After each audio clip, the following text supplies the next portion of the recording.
employment, on housing, on voting rights, on criminal background checks, and on education. Now, some of you are like my children. You're benefiting from the fortitude, the audacity of our ancestors and our elders, and thank you, thank you, thank you. Some of you are here because you're like me. You grew up hearing stories of activism and engagement and struggle for the rights entitled to humanity.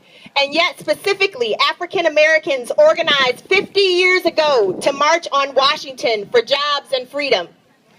Then some of you are here because you are the story. You walked miles to defeat the poll tax.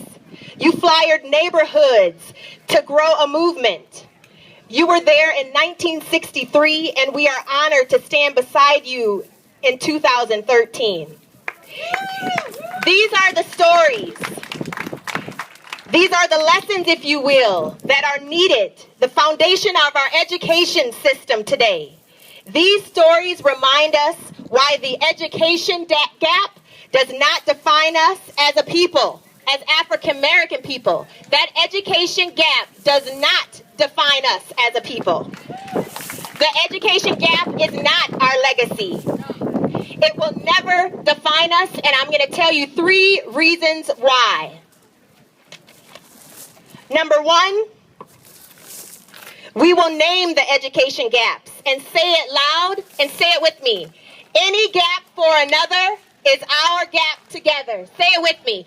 Any gap for another is our gap together. Did you know that 2012, the 4-year education, thank you, Linnell, thank you very much. The 4-year graduation rate for African American students was 37%. Say it with me. Any gap for another is our gap together. That's the first thing we're going to do. We're going to recognize that there is urgency behind this. The second thing, we're going to look at the t-shirts that are around here. Some folks are wearing white t-shirts and they have information. They have data on them. Can you say, Trey, yours says 50 years, and turn around. Let's see what your shirt says. It says time it would take for black men to graduate high school at the same rate as white men. Let's say it together. Any gap for another is our gap together. Micah, let's see what your shirt says. It says that black students are 3 times more likely to be held back in school than white students. Say it with me, everybody. Any gap for another is our gap together. In the back right there, we have 58%. Can you turn around for me with the hat on? It says percentage of kids in prison who are black. And say it with me again. Any gap for another is our gap together. The second thing is we will act with urgency. We will stand in the education gap with our students and families. We call it a gap, but there are people in that gap, and we will stand with them. Why? Because any gap for another is our gap together. We will contact our elected officials. We have several elected officials in this audience right now. Raise your hands nice and loud, elected officials. We will contact our elected officials and we will hold them accountable because why? Any gap for another is our gap together. We will cast our vote for only those who organize and recognize that any gap for another is what?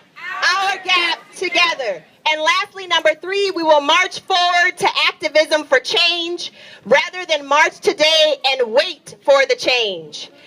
We will volunteer. We have volunteers walking around with volunteer sheets. Where are our volunteers with the volunteer sheets? We have tons of people walking around getting information to make sure that we move forward.